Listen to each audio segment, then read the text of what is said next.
Hi ಎಲ್ಲರಿಗೂ ನಮಸ್ಕಾರ. Welcome back to my channel Priya Deepu vlogs. After work ನನ್ನ ರೊಟೀನ್ ಹೇಗಿರುತ್ತೆ ಅನ್ನೋದು ಈ ವಿಡಿಯೋ ಆಗಿರುತ್ತೆ. ಇದು ಆ್ಯಕ್ಚುಲಿ 2 ದಿನದ ಆಫ್ಟರ್ ವರ್ಕ್ ರೊಟೀನ್ ಆಗಿರುತ್ತೆ. 2 ದಿನವೂ ತುಂಬ ಡಿಫ್ರೆಂಟ್ ಆಗಿದೆ. ಸೊ ಈ ಥರ ಇರುತ್ತೆ ನನ್ನ ರೊಟೀನ್ ಅಂತ ನಾನು ನಿಮ್ಮ ಜೊತೆ ಶೇರ್ ಮಾಡ್ಕೊತಾ ಇದ್ದೀನಿ. ಹೋಪ್ ಈ ವಿಡಿಯೋ ನಿಮ್ಗೆ ಇಷ್ಟ ಆಗಿದೆ ಅಂತ ಭಾವಿಸ್ತಾ ಶುರು ಮಾಡೋಣವಾ. ನಾನು ಟೀಚರಾಗೆ ಕೆಲಸ ಮಾಡ್ತೀನಿ. ಸೊ ನನ್ನ ವರ್ಕ್ ಅವರ್ಸ್ ಅಂತಂದರೆ ಸ್ಕೂಲ್ ಅವರ್ಸ್ ಆಗಿರುತ್ತೆ. ಸೊ 7:30 7:45 ರಫ್ಲಿ ಅಲ್ಲಿಂದ ಹಿಡಿದು 3:45ವರೆಗೂ ನನ್ನ ವರ್ಕಿಂಗ್ ಅವರ್ಸ್ ಇರುತ್ತೆ. ಆ್ಯಂಡ್ ಆಲ್ಮೋಸ್ಟ್ ಮನೆಗೆ ಬರೋಷ್ಟೊತ್ತಿಗೆ 4 ಗಂಟೆ ಆಗಿರುತ್ತೆ. ಈ 2 ಪ್ಲಾಂಟ್ ನಮಗೆ ಗಿಫ್ಟ್ ಆಗಿ ಬಂದಿರೋದು. ಮೊದಲನೇದು ಮನಿ ಪ್ಲಾಂಟ್ ಆಗಿರುತ್ತೆ. ಈಸಿ ಟು ಐಡೆಂಟಿಫೈ ಬಿಕಾಸ್ ಮನೇಲಿ ಸಾಕಷ್ಟು ಮನಿ ಪ್ಲಾಂಟ್ಸ್ ಇದೆ. ಇದ್ರ ಪ್ಲಾಂಟರ್ ನೋಡಿ ತುಂಬ ಕ್ಯೂಟ್ ಆಗಿದೆ ವಿತ್ ರೆಡ್ ಹಾರ್ಟ್ಸ್. ಆ್ಯಂಡ್ ಇನ್ನೊಂದು ಪ್ಲಾಂಟ್ ನನಗೆ ನಿಜವಾಗ್ಲೂ ಅದರ ಹೆಸರು ಗೊತ್ತಿಲ್ಲ. ಏನಾದರೂ ಮುಂದೆ ಗೊತ್ತಾದರೆ ಬೇರೆ ವೀಡಿಯೋದಲ್ಲಿ ಖಂಡಿತವಾಗ್ಲೂ ಶೇರ್ ಮಾಡ್ತೀನಿ. ನಿಮ್ಮಲ್ಲಿ ಯಾರಿಗಾದ್ರೂ ಗೊತ್ತಿದ್ರೆ ಕಮೆಂಟಲ್ಲಿ ತಿಳಿಸಿ. ಮನೆಗೆ ಬಂದಾದಮೇಲೆ ನಾನೊಂದು ಸ್ವಲ್ಪನೂ ರೆಸ್ಟ್ ತೊಗೊಳ್ಳೋದಿಲ್ಲ. ಬಿಕಾಸ್ ರೆಸ್ಟ್ ಮೋಡ್ ಅಂತ ಒಂದು ಸಾರಿ ಹೋಗ್ಬಿಟ್ರೆ ನನಗೆ ಬೇರೆ ಯಾವ ಕೆಲಸ ಮಾಡೋದಕ್ಕೂ ಇಷ್ಟನೇ ಆಗೋದಿಲ್ಲ. ಸೊ ಡೈರೆಕ್ಟಾಗೆ ಕಿಚನ್ಗೆ ಹೋಗ್ತೀನಿ. ಆ್ಯಂಡ್ ಬೆಳಗ್ಗೆ ತೊಳೆದಿಟ್ಟಿರೋ ಪಾತ್ರೆ ಎಲ್ಲನೂ ವಾಪಸ್ ಅದರ ಜಾಗಕ್ಕಿಟ್ಟು ಕ್ಯಾರಿ ಮಾಡಿರೋ ಅಂಥ ಟಿಫನ್ ಬಾಕ್ಸ್ ಎಲ್ಲನೂ ವಾಶ್ಗೆ ಹಾಕಿ ರಾತ್ರಿಗೆ ಏನಾದರೂ ಸೋಕ್ ಮಾಡೋದು ಅಥವಾ ಪ್ರಿಪ್ರೇಷನ್ಸ್ ಇದ್ದರೆ ಅದನ್ನು ಕೂಡ ಮಾಡ್ಕೊತೀನಿ.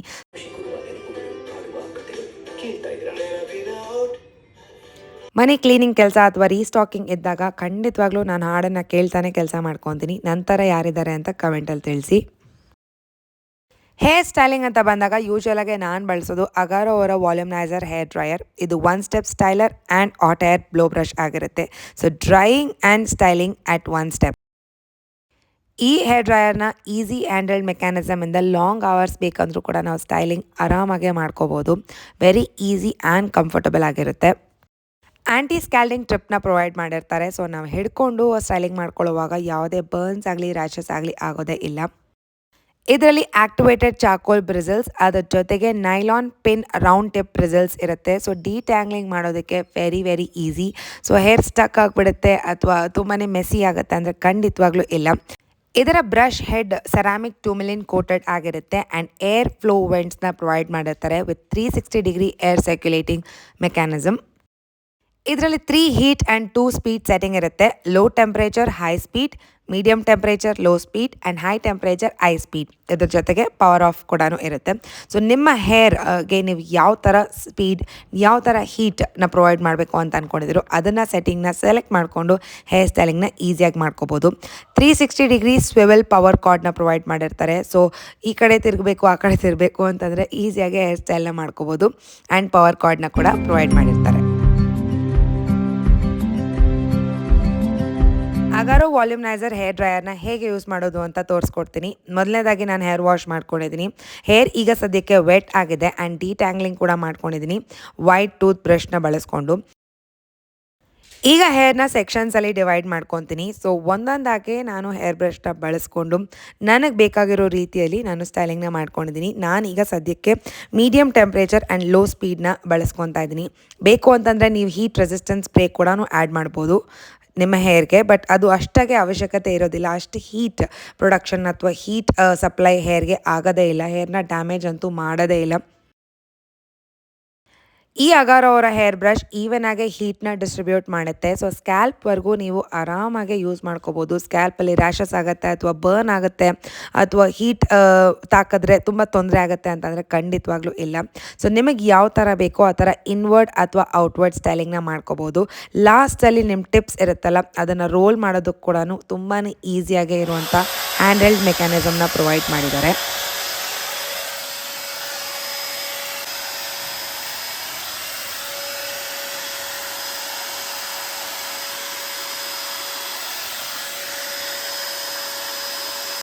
ನಿಜ ಹೇಳಬೇಕು ಅಂತಂದರೆ ನಾನು ಫಸ್ಟ್ ಟೈಮ್ ಈ ಥರ ಹೇರ್ ಸ್ಟೈಲಿಂಗ್ ಮನೆಯಲ್ಲೇ ಮಾಡ್ಕೊತಾ ಇದ್ದೀನಿ. ಸೊ ಬಿಗಿನರ್ ಆಗಿ ಫಸ್ಟ್ ಟೈಮ್ ಯೂಸರ್ ಆಗಿ it was very easy to handle.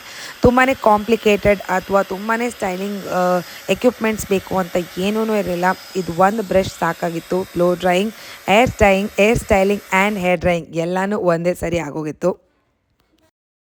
ನೋಡ್ತಾ ಇದ್ದೀರಲ್ಲ ಹೇರ್ ಎಷ್ಟು ನೀಟಾಗಿ ಫ್ರೀಯಾಗಿ ಸ್ಮೂತಾಗಿ ಸೆಟ್ ಆಗಿದೆ ಅಂತ. ಸೊ ನಿಮಗೆ ಬೇರೆ ಥರ ಲೇಯರ್ ಹೇರ್ ಕಟ್ಸ್ ಅಥವಾ ಸ್ಟೆಪ್ ಹೇರ್ ಕಟ್ ಮಾಡ್ಕೊಂಡಾಗ ಇನ್ನೂ ಲೇಯರ್ಸ್ ತುಂಬಾ ಡಿಫೈನ್ಡಾಗಿ ಚೆನ್ನಾಗಿ ಕಾಣುತ್ತೆ. ಫ್ರಿಂಜಸ್ ಇದ್ದರೆ ಇನ್ನೂ ಚೆನ್ನಾಗಿ ಕಾಣುತ್ತೆ. ಸೊ ಒಂದು ಸಾರಿ ಈ ಪ್ರಾಡಕ್ಟ್ನ ಟ್ರೈ ಮಾಡಿ. ಬೇಕು ಅಂತಂದರೆ ಸ್ಟೈಲಿಂಗ್ ಎಲ್ಲ ಆದಮೇಲೆ ನೀವು ಹೇರ್ ಸೆರಮ್ನ ಕೂಡ ಅಪ್ಲೈ ಮಾಡ್ಬೋದು. ನಾನು ಯಾವುದೇ ಹೇರ್ ಸೆರಮ್ನ ಅಪ್ಲೈ ಮಾಡೋದಿಲ್ಲ. ಸೊ ಈ ಪ್ರಾಡಕ್ಟ್ ಬೇಕು ಅಂತಂದರೆ ಎಲ್ಲ ವೆಬ್ಸೈಟ್ಸಲ್ಲಿ ಅವೈಲೇಬಲ್ ಇರುತ್ತೆ, ಅಮೆಝಾನ್, ನೈಕಾ, ಫ್ಲಿಪ್ಕಾರ್ಟ್. ಈ ಪ್ರಾಡಕ್ಟ್ನ ನಾನು ಡಿಸ್ಕ್ರಿಪ್ಷನಲ್ಲಿ ಆ್ಯಡ್ ಮಾಡಿರ್ತೀನಿ ಆ್ಯಂಡ್ ಟ್ಯಾಗ್ ಕೂಡ ಮಾಡಿರ್ತೀನಿ, ಬೇಕು ಅಂದರೆ ಚೆಕ್ಔಟ್ ಮಾಡಿ. ಮನೆ ಕ್ಲೀನ್ ಆದಾಗ ಮೈಂಡ್ ಕೂಡ ಮೈಂಡಲ್ಲಿರುವಂಥ ಥಾಟ್ಸ್ನೆಲ್ಲ ತೆಗ್ದಾಕಿ ಕ್ಲೀನ್ ಆ್ಯಂಡ್ ಫ್ರೆಶ್ ಆಗಿಬಿಡುತ್ತೆ, ರಿಲ್ಯಾಕ್ಸ್ ಆಗಿರುತ್ತೆ. ಸೊ ಕ್ಲೀನಿಂಗ್ ಎಲ್ಲ ಮುಗಿಸ್ಕೊಂಡು ನಾನು ಒಂದು ಸ್ವಲ್ಪ ರೆಡಿಯಾಗಿ ಈಗ ಪೂಜೆ ಮಾಡೋಕ್ಕೆ ಅಂತ ಹೊರಟಿದ್ದೀನಿ.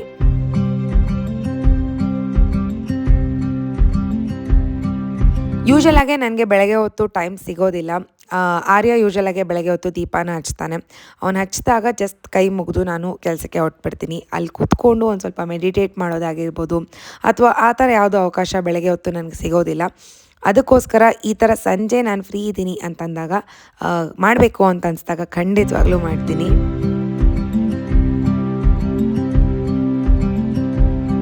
ಪೂಜೆ ಮಾಡೋದು ಅನ್ನೋದು ಒಂದು ಸ್ಮಾಲ್ ಆ್ಯಕ್ಟ್, ಬಟ್ ಇದರಿಂದ ಸಾಕಷ್ಟು ಬದಲಾವಣೆಗಳಾಗುತ್ತೆ. ಅದು ಇನ್ಸ್ಟೆಂಟಾಗಿ ಆಗಿಬಿಡುತ್ತೆ.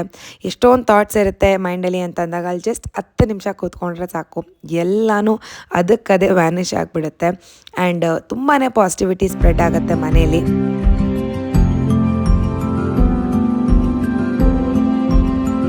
ಮನೆ ಕ್ಲೀನ್ ಮಾಡಿ ಗುಡಿಸಿ ಒರೆಸಿ ಪೂಜೆ ಎಲ್ಲ ಮಾಡೋಷ್ಟೊತ್ತಿಗೆ ಆಲ್ಮೋಸ್ಟ್ 6:45 ಆಗಿತ್ತು.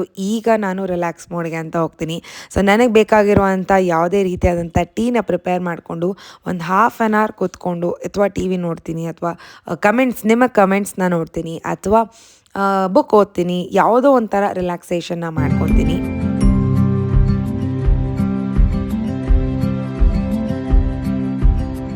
ಆಫ್ಟರ್ ವರ್ಕ್ ನನ್ನ ರೊಟೀನ್ ಕೆಲವೊಂದು ದಿನಗಳು ಇದೇ ರೀತಿ ಆಗಿರುತ್ತೆ ಆ್ಯಂಡ್ ಇದಾದ ನಂತರ ಆ್ಯಸ್ ಯೂಶ್ವಲ್ ಡಿನ್ನರ್ನ ಮುಗಿಸ್ಕೊಂಡು ಕಿಚನ್ ಕ್ಲೀನ್ ಮಾಡಿ ಡೇನ ಎಂಡ್ ಮಾಡ್ಕೊತೀನಿ. ಎವ್ರಿ ಡೇ ನಾನು ಅಷ್ಟೇ ಎನರ್ಜೆಟಿಕ್ ಆಗಿರ್ತೀನಿ ಅಂತಂದರೆ ಖಂಡಿತವಾಗ್ಲೂ ಇಲ್ಲ. ತುಂಬ ಟೈರಿಂಗ್ ವರ್ಕ್ ಡೇಸ್ ಇತ್ತು, ಸ್ಟ್ರೆಸ್ ಇತ್ತು, ಮೆಂಟಲ್ ಸ್ಟ್ರೆಸ್, ಫಿಸಿಕಲ್ ಸ್ಟ್ರೆಸ್ ಇತ್ತು ಅಂತಂದಾಗ ಆಲ್ಮೋಸ್ಟ್ ನಾನು 4 o'clock ಮನೆಗೆ ಬಂದರೆ 6 o'clockವರೆಗೂ ಕಂಪ್ಲೀಟ್ಲಿ ರೆಸ್ಟ್ ತೊಗೊತೀನಿ. ಇಲ್ಲ ಒಂದು ಸ್ಮಾಲ್ ನ್ಯಾಪ್ನ ತೊಗೊತೀನಿ ಅಥವಾ ಟಿ ವಿ ನೋಡಬೇಕು ಅಂತ ಅನ್ಸಿದ್ರೆ ನೋಡ್ತೀನಿ, ಗ್ರೀನ್ ಟೀ ತೊಗೊತೀನಿ. ಸೊ ಕಂಪ್ಲೀಟ್ ರೆಸ್ಟ್ ಅಲ್ಲಿರ್ತೀನಿ. ಬಿಕಾಸ್ ಬಾಡಿನ ಟೇಕ್ ಕೇರ್ ಮಾಡಿಲ್ಲ ಅಂತಂದರೆ ಯಾವುದೇ ಕೆಲಸ ಮಾಡೋದಕ್ಕೂ ಸಾಧ್ಯನೇ ಆಗೋದಿಲ್ಲ. ನಾನು ಹೇಗೆ ರವೆ ರೊಟ್ಟಿನ ಪ್ರಿಪೇರ್ ಮಾಡ್ತೀನಿ ಅಂತ ಶೇರ್ ಮಾಡ್ಕೊತೀನಿ. ಇಷ್ಟ ಆದರೆ ಒಂದ್ಸರಿ ಟ್ರೈ ಮಾಡಿ. ಕ್ವಾಂಟಿಟಿ ಬಂದು ನಾನು ರ್ಯಾಂಡಮ್ ಆಗಿ ಹಾಕ್ಕೊತೀನಿ. ಸೊ ಜಸ್ಟ್ ನಿಮಗೆ ಒಂದು ಎಕ್ಸಾಂಪಲ್ನ ಕೊಡ್ತೀನಿ. ಒಂದು 4 ಸ್ಪೂನಷ್ಟು ನಾನು ಚಿರೋಟಿ ರವೆನ ಹಾಕ್ಕೊಂಡಿದ್ದೆ, 2 ಸ್ಪೂನಷ್ಟು ನಾನು ಅಕ್ಕಿ ಹಿಟ್ಟನ್ನು ಹಾಕ್ಕೊತೀನಿ ಆ್ಯಂಡ್ ಇನ್ನು 2 ಸ್ಪೂನಷ್ಟು ಗೋಧಿ ಹಿಟ್ಟನ್ನು ಹಾಕ್ಕೊತೀನಿ. ಸೊ ಈ ಥರ ಮೆಷರ್ಮೆಂಟಲ್ಲಿ ನೀವು ಎಷ್ಟು ಬೇಕೋ ಅಷ್ಟನ್ನು ರವೆ, ಹಿಟ್ಟು, ಅಕ್ಕಿ ಹಿಟ್ಟು, ಗೋಧಿ ಹಿಟ್ಟನ್ನು ಹಾಕ್ಕೋಬೋದು. ಅದರ ಜೊತೆ ನಾನು ಈರುಳ್ಳಿನ ಹಾಕ್ಕೊತೀನಿ, ಕ್ಯಾರೆಟ್ ತುರ್ದು ಹಾಕ್ಕೊತೀನಿ, ಕೊತ್ತಂಬರಿ ಸೊಪ್ಪನ್ನ ಹಾಕ್ಕೊತೀನಿ, ಸಬ್ಸಿಗೆ ಸೊಪ್ಪಿದೆ ಸಬ್ಸಿಗೆ ಸೊಪ್ಪನ್ನು ಕೂಡ ಹಾಕ್ಕೊತೀನಿ ಆ್ಯಂಡ್ ಹಸಿರು ಮೆಣಸಿನ್ಕಾಯಿನ ಸಣ್ಣದಾಗಿ ಕಟ್ ಮಾಡಿಕೊಂಡು ಕೂಡ ಆ್ಯಡ್ ಮಾಡ್ಕೊತೀನಿ. ಇದಕ್ಕೆ ಇನ್ಯಾವುದೇ ಪೌಡರ್ಸ್ನ ಆ್ಯಡ್ ಮಾಡೋದಿಲ್ಲ. ಪೆಪ್ಪರ್ ಪೌಡರ್, ಸಾಲ್ಟ್ ಇಷ್ಟನ್ನು ಮಾತ್ರನೇ ಆ್ಯಡ್ ಮಾಡ್ತೀನಿ. ಇದಕ್ಕೆ ನಾನು ಕರ್ಡ್ ಆಗಲಿ ಬೇರೆ ಏನೂ ಲಿಕ್ವಿಡ್ಸ್ನ ಆ್ಯಡ್ ಮಾಡೋದಿಲ್ಲ. ವಾಟರ್ ಜೊತೆ ಮಿಕ್ಸ್ ಮಾಡಿಕೊಂಡು ಒಂದು ಒಳ್ಳೆ ದೋಸೆ ಕನ್ಸಿಸ್ಟೆನ್ಸಿಗೆ ಬರುತ್ತಲ್ಲ ಆ ಥರ ಬಂದಾಗ ರೊಟ್ಟಿನ ಹಾಕ್ಕೊಂಡ್ರೆ ಅಷ್ಟೇ ಆಯಿತು. ಸಾಫ್ಟಾಗೆ ಟೇಸ್ಟಿಯಾಗಿರುತ್ತೆ. ಇದಕ್ಕೆ one of the main ingredient ಅಂತಂದರೆ ಗೀ. ಲಾಸ್ಟಲ್ಲಿ ಗೀನ ಹಾಕ್ಕೊಂಡು ತಿನ್ನಿ, ತುಂಬಾ ಚೆನ್ನಾಗಿರುತ್ತೆ. ಇದಕ್ಕೆ ನಾನು ಕಾಂಬಿನೇಷನಾಗೆ ಕರ್ಡ್ನ ತೊಗೊತಾ ಇದ್ದೀನಿ. ಪಲ್ಯಗಳಿದ್ರೆ ಇನ್ನೂ ಚೆನ್ನಾಗಿರುತ್ತೆ, ಸೊಪ್ಪು ಪಲ್ಯ ಇದ್ದರೆ ಇನ್ನೂ ಚೆನ್ನಾಗಿರುತ್ತೆ. ಸೊ ಒಂದ್ಸರಿ ಟ್ರೈ ಮಾಡಿ. ಆ್ಯಂಡ್ ಇದನ್ನು ನೀವು ರವೆ ರೊಟ್ಟಿ ಅಂತ ಕರಿಬೋದು ಅಥವಾ ರವೆ ದೋಸೆ ಅಂತ ಕರಿಬೋದು, ಹೇಗೆ ಬೇಕಾದರೂ ಕರಿಬೋದು. ಒಟ್ಟಿನಲ್ಲಿ ಟೇಸ್ಟ್ ಮಾತ್ರ ತುಂಬ ಚೆನ್ನಾಗಿರುತ್ತೆ. ಡಿನ್ನರ್ನ ಮುಗಿಸ್ಕೊಂಡು ಎವ್ರಿ ಡೇ ನಾನು ಕಿಚನ್ನ ಕ್ಲೀನ್ ಮಾಡ್ಕೊಂಡ್ಬಿಡ್ತೀನಿ. ಪಾತ್ರೆ ಎಲ್ಲ ತೊಳೆದಿಟ್ಟು ನೆಕ್ಸ್ಟ್ ಡೇಗೆ ಏನೇನು ಪ್ರಿಪರೇಷನ್ಸ್ ಬೇಕೋ ಅದೆಲ್ಲ ಮಾಡಿಟ್ಟು ಕಿಚನ್ ನೀಟ್ ಆ್ಯಂಡ್ ಕ್ಲೀನಾಗಿ ಕಾಣಿಸೋ ಥರನೇ ನಾನು ಸೆಟ್ ಮಾಡಿಟ್ಟು ಹೋಗ್ತೀನಿ. ಬಿಕಾಸ್ ಬೆಳಗ್ಗೆ ಬಂದಾಗ ಆರ್ಗನೈಸ್ಡ್ ಕಿಚನ್ನ ನೋಡಿದಾಗ ಮೈಂಡ್ ಕೂಡ ಆರ್ಗನೈಸ್ಡ್ ಆಗಿರುತ್ತೆ, ಸ್ಟ್ರೆಸ್ ಫ್ರೀ ಆಗಿರುತ್ತೆ. ಇಲ್ಲದೆ ನನ್ನ ಡೇ ಎಂಡ್ ಆಗೋದೇ ಇಲ್ಲ. ಸೊ ಗ್ರೀನ್ ಟೀ ಕುಡಿತಾ ನನ್ನ ಚಾಲೆಂಜ್ ಬುಕ್ನ ಫಿಲ್ ಮಾಡಿ ಇವತ್ತಿನ ದಿನನ ಮುಗಿಸ್ಕೊಂಡಿದ್ದೀನಿ. ಸಣ್ಣ ಪುಟ್ಟ ವ್ಲಾಗ್ ಆಗಿರುತ್ತೆ. ಇಷ್ಟ ಆದರೆ ನೋಡ್ತಿರೋ ಪ್ರತಿಯೊಬ್ಬರಿಗೂ ಥ್ಯಾಂಕ್ ಯು ಅಂತ ಹೇಳ್ತಾ, ಇಷ್ಟ ಆದರೆ ಲೈಕ್ ಮಾಡಿ, ಶೇರ್ ಮಾಡಿ. ಸಿಗೋಣ ಇನ್ನೊಂದು ವ್ಲಾಗಲ್ಲಿ. Until then take care and bye.